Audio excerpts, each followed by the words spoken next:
John Cain, program director at KBF 88.3. You were there for at least half of the 80s, all of the 90s, up until, I mean, as far as being active in the office, up until just a couple of years ago. Yeah. In that time, you've seen a lot of people, you experienced a lot of stories. Yeah. Dr. Tomato, tell us more about Dr. Tomato, and what was your wildest Dr. Tomato story? Dr. Tomato was the liaison between the record companies. Like, you remember W.C. Handy and the black labels out of Memphis that produced the early race records? Mm-hmm. Dr. Tomato was a part of the group that came from academic scholarship and stuff. He's just a regular street cat from South End, Little Rock. Lawrence Oliver can tell you about it. Patrick Oliver can tell you about it because they're his nephew. Remember Patrick? Yeah. And Lawrence? So Patrick Oliver, that he lived in Little Rock for a good while. He started up Kumba Cafe. Mm-hmm. He was responsible for that, and also a number of other nonprofit organizations. And come out of work in Memphis, and yeah, come out of Hot Springs and stuff. Really, come out of Hot Springs, really.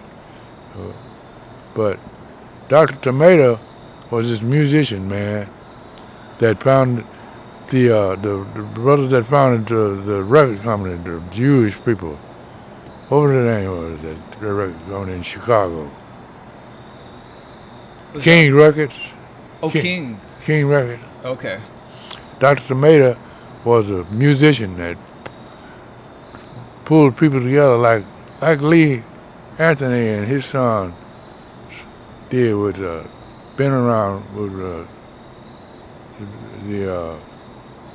so there was. Yeah. So anyway, Dr. Tomato. You're talking about Soul Brother Records? Soul Brother Records. Yeah. So like John Craig and them and stuff. Mm-hmm. So Dr. Tomato was that guy that pulled King's Records together. These two Jewish brothers owned it, and got Louis Armstrong to come up from New Orleans and join them because of the freedom rides and stuff. When the Exodus to Chicago went, that's where everybody went. So Dr. Tomato went from Orlando Smith College to Chicago, okay. King's Records. Okay. Came back because, like I said, he was well connected. He was well connected. He could play music, but he's just a street dude, man. But he could play that music, play the piano, but he talked a lot of smack and bullshit, and he was just a regular old goddamn thief, man. I seem to remember a story, something about, did he have to climb a tree or something like that in order to gain access to the KBF studios? Yeah, well, see, Acorn was founded by Tom Gordon. It was actually founded by Tom Gordon's mother, Acorn. But Wade Ratker and Dr. Tomato, Wade got a story to tell of his own. That's how we came together. All of us came together from our own histories of denial and segregation and subjugation and stuff like that. So Wade had a brother named Dale who looked like his father. He was almost like a Siamese twin. And he was comptroller for Acorn, which was founded by Tom Gordon. Tom Gordon was a white rocker, and he married a black woman, a Nigerian. Okay. He had this restaurant in Memphis. That's where Dr. Tomato hooked up with W.C. Handy's connection. Aretha Franklin, that whole story is a storyline, man, it's real, that I got involved in, just tracking it down. And it's hard for me to just tell it in one block. So Dr. Tomato was with Tom Gordon and Acorn and Ratkin and his year beginning of meetings and door knocking. And music. He could play the piano like a mother. Like, he could boogie woogie and all that stuff, man. Dr. Tomato had the stroke, boy. Because he listened to music all the time. He was down on 9th Street all the time. In the clubs, and several years older than me. So Dr. Tomato, he spent a fair amount of time on 9th Street in Little Rock Yeah, back in the day. He come back in, and he come back So what years are we talking about around that time? 60s, early 60s. Early 60s. And back then, 9th Street in Little Rock, the historic plaque district, as part of the Chitlin Circuit, that was still really happening. There's a lot of traffic. Yeah, there's there. a lot of traffic there still happening. And they had not started the upgrading and dividing the streets and pedestrian walks and stuff like that. So, but the buildings were being destroyed and torn down and stuff. And that's how the freeway came into existence.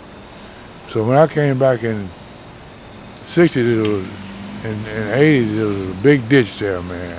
That's what I call it, a big ditch. Anyway, Doc was working with Philander Smith College over there as a music teacher, or whatever they called him. Hustle. Mm-hmm. And Acorn got him solicited, and he come on and he wanted a show on the air. So I gave him a show on the air, right? Mm-hmm. But And what year would that have been when he first got his show on KBF? I came back here in 1960, 59 really.